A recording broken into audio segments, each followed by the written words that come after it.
प्रभु यीशु ख्रीस्त में मेरे प्यारे भाइयों और बहनों, जब हम हर दिन पिता परमेश्वर के सानिध्य में रहने की एक दृढ़ संकल्प लेते हैं, उसके वचनों का अध्ययन करते हैं, इस प्रार्थना सभा में भाग लेते हैं, तो ये हर दिन करने वाली कोई आम सी क्रिया नहीं रह जाती, लेकिन यह वह खूबसूरत हृदय स्पर्शी आध्यात्मिक संवाद बन जाता है जो हम अपने पिता परमेश्वर के साथ स्थापित करते हैं। और इससे हमारे जीवन में बहुत बड़ा बदलाव आता है। कोई भी दुख परेशान, कोई भी संकट वाले समय हम जब अपने आप को निराश और गिरा हुआ पाते हैं, तब पिता परमेश्वर हमें उठाता है, क्योंकि ये वचन जो हम सुन रहे हैं वो हमारे जीवन में कहीं ना कहीं स्थापित हो जाते हैं। और उस वचन की शक्ति इतनी प्रभावशाली होती है कि वो हमें हर दुख, हर संकट से बचाता है। आइए इन सारे अवसरों के लिए, इन सारे मौकों के लिए हम अपने पिता परमेश्वर को अपने तहे दिल से धन्यवाद दें, उसकी प्रशंसा करें। आज का वचन जो हम अध्ययन करने जा रहे हैं वो हमसे एक महत्वपूर्ण सवाल पूछता है कि जब हम अपने पिता परमेश्वर के एक पथ पे चलने का निर्णय लेते हैं तो ऐसा क्या हो जाता है जिससे कि हमारा जीवन पूर्णतः बदल सा जाता है। सबसे बड़ी प्रक्रिया, सबसे बड़ा बदलाव जो हम अपने जीवन में घटित होता हुआ देखेंगे कि हम समृद्धशाली बनते हैं, हम ताकतवर बनते हैं, अपने विश्वास में हम दृढ़ बनते हैं, क्योंकि पिता परमेश्वर के पथ पर चलने का यह अभिप्राय नहीं है कि सारी चीजें सुहावनी होंगी, कोई दुख या संकट हमारे जीवन में नहीं होगा, परंतु उन सारे दुख भरे क्षणों में, उन सारे परेशानी वाले मौकों में पिता परमेश्वर का सानिध्य हम एक गहरे रूप से अपने जीवन में महसूस करेंगे। और यह वही सानिध्य होगा जो हमें समृद्धशाली बनाएगा, जो हमें ताकतवर बनाएगा, जो हमें लड़ने की ठारस देगा, क्योंकि वो हमें कभी भी नष्ट होने नहीं देगा। कुछ ऐसा ही घटित हो रहा है आज के वाक्य में, आज के सारांश में जो हम पढ़ने जा रहे हैं। 3 युवा, उन्हें जलती हुई अग्नि में फेंकने का निर्देश दिया जाता है, लेकिन वो जलती हुई अग्नि उनका कुछ भी बिगाड़ नहीं पाती, क्योंकि पिता परमेश्वर साक्षात रूप में उनके साथ वहां पे उपस्थित होते हैं और वो उन्हें वहां से मुक्ति प्रदान करते हैं। प्यारे भाई और बहनों, आइए इस वचन का अध्ययन करें। ये लिया गया है दानिएल की पुस्तक से, अध्याय 3 पद संख्या 23 से 24। यह हमें वो सारी शंकाओं को हमारी शांत करेगा जो हमारे जीवन में घटित होते हैं जब हम अपने दुख और परेशानी भरे क्षणों से गुजरते हैं। यह हमें वो ताकत प्रदान करेगा जिससे कि हम अपने पिता परमेश्वर के सानिध्य को अपने दिल से बहुत ही गहरे रूप से महसूस कर पाएंगे। तो आइए इस वचन का अध्ययन करें। दानिएल की पुस्तक अध्याय 3 पद संख्या 23 से 24 हमें यह बताता है, शद्रक, मेशक और अबेदनगो आग में गिर गए थे, उन्हें बहुत कसकर बांधा हुआ था। इस पर राजा नबूकदनेस्सर उछलकर अपने पैरों पर खड़ा हो गया। उसे बहुत आश्चर्य हो रहा था। उसने अपने मंत्रियों से पूछा, यह ठीक है ना कि हमने तो बस 3 व्यक्तियों को बंधवाया था और आग में उन्हीं 3 को डलवाया था? उसके मंत्रियों ने उत्तर दिया, हाँ महाराज। राजा बोला, देखो, मुझे तो आग के भीतर इधर उधर घूमते हुए 4 व्यक्ति दिखाई दे रहे हैं। वे बंधे हुए नहीं हैं और आग उनका कुछ नहीं बिगाड़ पाई है। देखो, वह चौथा पुरुष तो किसी स्वर्गदूत जैसा दिखाई दे रहा है। प्यारे भाई और बहनों, कितना ही अद्भुत और विचित्र सा है आज का वाक्य जो हम अध्ययन करने जा रहे हैं, क्योंकि ये इतना प्रभावशाली है कि ये हमारे विश्वास को कई गुना ज्यादा बढ़ा सकता है। क्योंकि यहाँ पे एक राजा है जिसका नाम नबूकदनेस्सर है। उसने 3 युवागण को जलती हुई भट्टी में डालने का एक निर्मम आदेश दिया है। क्यों किया उसने ऐसा? क्योंकि वह 3 युवागण को एक आदेश दिया गया था कि तुम एक मूर्ति के सम्मुख अपना सिर झुकाओ, दंडवत करो। लेकिन उन 3 युवागण ने इसे साफ साफ इनकार कर दिया, क्योंकि उनके लिए उनका सर्वोच्च प्रभु ही पिता परमेश्वर था। और इसके फलस्वरूप राजा क्रोधित हुआ और उसने अपने सेवकों को आदेश दिया कि इन 3 युवागण को उस जलती हुई अग्नि में झोंक दिया जाए। अगर हम थोड़े पीछे के वाक्य पढ़ेंगे तो हम ये भी पाएंगे कि उस जलती हुई भट्टी की जो तेज थी, जो गर्मी थी, उसे 7 गुना ज्यादा बढ़ाया गया था, ताकि ये 3 युवागण उस जलती हुई अग्नि में गिरकर पूरी तरीके से भस्म हो जाएं। लेकिन होता क्या है? अंततः हम इस वाक्य में देखते हैं कि वही राजा बाद में कहता है कि हमने तो सिर्फ 3 व्यक्तियों को डाला था, लेकिन ये चौथा कौन है? मैं एक चौथे व्यक्ति को भी देख पा रहा हूँ और ये सब उस अग्नि के ऊपर इधर उधर आराम से चल रहे हैं। वो बिल्कुल भी नहीं जले और वो खुश हैं। प्यारे भाई और बहनों, वो था पिता परमेश्वर का सानिध्य उन 3 युवागण के साथ। क्योंकि वह तीन युवागण अपने जीवन में पिता परमेश्वर के प्रति बहुत ही उन्मुख थे, दंडवत थे और आज्ञाकारी थे। इसलिए पिता परमेश्वर ने उसी क्षण, उसी समय, उस परिस्थिति में उनके साथ निभाया, उन्हें उस जलती हुई अग्नि से बचाया और उन्हें यह भी ढारस दिया कि तुम जिस भी परिस्थिति में हो, मैं तुम्हारे साथ हूँ। इस वाक्य का सबसे सुंदर प्रभाव यह भी है कि अगर हम इसके थोड़े पूर्व के वाक्य पढ़े तो हम पाएंगे कि वो तीन युवागण भले ही जलती हुई अग्नि में हो, लेकिन वो बिल्कुल भी परेशान नहीं थे, क्योंकि वो प्रभु के गीत गा रहे थे, प्रभु से प्रार्थना कर रहे थे और उस नियमित प्रार्थना के दौरान वो जो जलती हुई अग्नि थी उनका कुछ भी बिगाड़ नहीं सकी और अंततः पिता परमेश्वर का सानिध्य उनके साथ उपस्थित था। प्यारे भाइयों और बहनों, इस वचन का साफ साफ अभिप्राय ये है कि हमारे जीवन में भी कई ऐसे क्षण आते हैं जब हम अपने आप को बहुत ही गिरा हुआ, थका हुआ और निराश महसूस करते हैं। कुछ तो ऐसे क्षण होते हैं जहां हमारे पूरे अंतरतम को वो तोड़ मरोड़ कर रख देता है, क्योंकि कुछ ऐसी परिस्थितियां, कुछ ऐसी दिक्कतें, हो सकता है कि एक पैसे की तंगी, हो सकता है हमारे घर में जो मनमुटाव चल रहे हैं, या हमारे जीवन में कोई भी ऐसी स्थिति जो उथल पुथल मचा रही है, उसके फलस्वरूप हम बहुत ही चिंतित हैं। हमारा आध्यात्मिक जीवन, हमारा मानसिक जीवन, हम पूरी तरीके से टूट चुके हैं। इन सारे क्षणों में पिता परमेश्वर हमें कहता है, ढारस बांधे रखो, मेरे साथ जुड़े रहो, प्रार्थना में और लीन हो जाओ, क्योंकि मैं तुम्हारे साथ हूँ, मैं तुम्हारा रचयिता हूँ, मैं तुम्हें कभी भी जलती हुई अग्नि में या किसी भी विषम परिस्थिति में अकेला नहीं छोड़ूंगा। यह है पिता परमेश्वर की प्रतिज्ञा हम सबके जीवन में। आज का वचन हमें कई महत्वपूर्ण बिंदुओं की तरफ हमारे ध्यान को एकाग्रित करता है।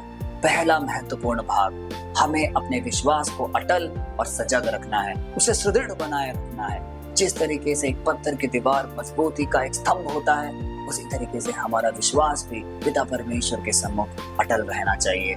क्योंकि जिस प्रकार उन तीन युवागण ने, उनके सामने जब एक विषम सी परिस्थिति आई कि उन्हें उस जलती हुई अग्नि में झोंका जाएगा, फेंका जाएगा, उनके लिए एक आसान विकल्प भी था कि वो उस मूर्ति के सामने दंडवत होकर प्रणाम करे, उन्हें स्वीकार करे।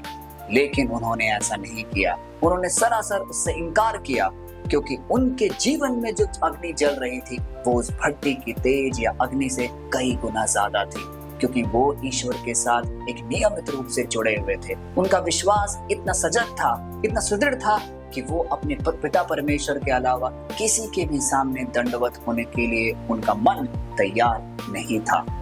प्यारे भाई और बहनों, यह वचन हमसे भी आज एक सवाल पूछता है, क्या हमारे विषम परिस्थितियों में, हमारी दिक्कतों में, हमारी परेशानियों में जब लोग हम पर अपना विश्वास थोपने की कोशिश करते हैं, क्या हम टूट कर बिखर जाते हैं? क्या हम अपने विश्वास से हाथ धो बैठते हैं, या हम अपने विश्वास को पुरजोर तरीके से पकड़कर अपने दिल से संजोए रखते हैं? क्या वह अग्नि जो हमारे आध्यात्मिक जीवन में है, क्या उसका तेज इतना प्रतापी है कि वो दुनिया की सारी प्रलोभनों से हमें बचा पाए, हमें हमेशा पिता परमेश्वर के साथ जोड़े रख पाए? यह प्रश्न हमें सबको अपने अंतरतम के लिए से आज पूछना है, क्योंकि अगर यदि इसका जवाब हाँ है तो हम निश्चय ही एक सुदृढ़ रूप से पिता परमेश्वर के दिखाए हुए राह पे निरंतर आगे बढ़ते जाएंगे, क्योंकि पिता परमेश्वर का सानिध्य हम सबके साथ होगा। दूसरा महत्वपूर्ण भाग, आज का वचन हमें यह भी बताता है कि परीक्षाएं, प्रलोभन, अग्नि, यह सब एक सच्चाई है जीवन की, और ये होना ही होना है। यदि हम इस धरती पे एक जीवन जी रहे हैं तो परेशानियां, दिक्कतें, विषम स्थितियां जरूर आएंगी, लेकिन इन सब से लड़ने के लिए, इन सब से जूझकर आगे बढ़ने के लिए पिता परमेश्वर का सानिध्य अनिवार्य है। उसकी उपस्थिति हमारे जीवन में होना बहुत ही महत्वपूर्ण है। उन तीन युवागण के साथ पिता परमेश्वर का सानिध्य था, इसीलिए वो हर मुश्किलों से विजयी होकर बाहर निकले। उसी प्रकार यदि पिता परमेश्वर का सानिध्य हमारे साथ हर मुश्किलों में, हर दिक्कतों में बना रहेगा, तो कोई भी ताकत, कोई भी अग्नि हमें छू भी नहीं सकती। यह है हमारा अटल विश्वास अपने पिता परमेश्वर पर। प्यारे भाइयों और बहनों, आज का वचन एक बहुत ही बड़े आश्रय के रूप में हम सबके जीवन को शिक्षा देता है, क्योंकि वह हमें यह सिखाता है कि हमारा पिता परमेश्वर बहुत ही अनुकंपा और कृपा से भरा हुआ है। वो हमें किसी भी प्रतिकूल स्थिति में अकेला नहीं छोड़ता। हमारे निराशा के गर्त में वो हमें तड़पते हुए नहीं देख सकता। कुछ ऐसा ही घटना घटी है इन तीन युवागण के साथ भी, जब वो जलती हुई अग्नि में फेंके गए थे तो पिता परमेश्वर ने ये सुनिश्चित किया कि उनका सानिध्य उन तीनों के साथ निरंतर बना रहे और उन्हें कुछ भी दिक्कत नहीं आई। हमारा पिता परमेश्वर कितना ही शक्तिशाली और बलवान है। यदि वो एक वाक्य भर कह देते तो स्वर्ग से ही वो अग्नि बुझ जाती और सब लोग सुरक्षित रहते, लेकिन उन्होंने ऐसा नहीं किया। उन्होंने यह समझा कि उन्हें उस परिस्थिति में आना है और अपना सानिध्य उन तीनों के साथ में महसूस कराना है। कुछ ऐसा ही हुआ है जब पिता परमेश्वर ने अपने इकलौते पुत्र यीशु ख्रीस्त को इस धरती पे भेजा। हम सब पाप के गर्त में थे, हम सब तड़प रहे थे और हमारा जीवन एक नियमित रूप से नष्ट होने जा रहा था। लेकिन पिता परमेश्वर ने ऊपर से स्वर्ग से कोई एक आदेश या कोई एक वाक्य कहकर हम सबके पाप नहीं हरे, लेकिन उन्होंने यह निश्चित किया कि वो अपने इकलौते पुत्र को इस धरती पर भेजेंगे। वो असंख्य दुख, कष्ट और पीड़ा सहेंगे और उनकी मृत्यु भी सूली पर होगी। और इस प्रकार उन्होंने हम सबके पाप को हरा, हमें एक नया संदेश दिया, कई दृष्टांतों के द्वारा हमारे जीवन को पूरी तरीके से बदल कर दिया। क्योंकि उनका सिद्धांत सिर्फ एक है, यदि उनके पुत्र पुत्रियां किसी भी मुश्किल या दिक्कत वाले परिस्थितियों में होंगी तो उनका सानिध्य जरूर उनके साथ होगा। इसी प्रकार आज जब हम अपनी परेशानियों में, दिक्कतों में, कष्टों में, दुखों में अगर जूझ रहे हैं तो हम इस बात का आश्रय इस वाक्य से ले सकते हैं कि पिता परमेश्वर का सानिध्य जरूर हमारे साथ है।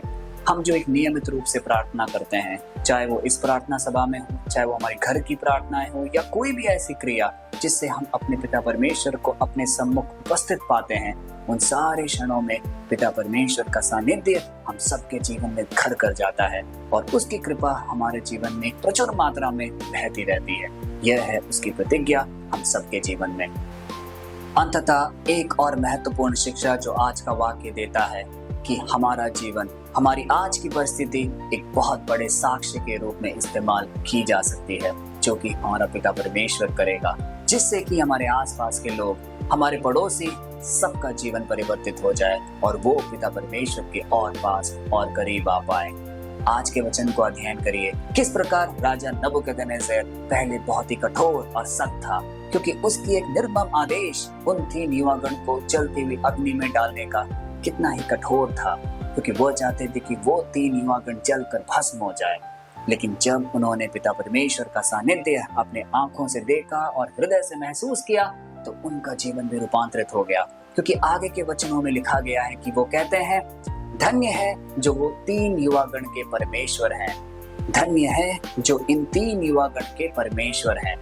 इस प्रकार उनका परमेश्वर के साथ एक अटूट रिश्ता बन गया।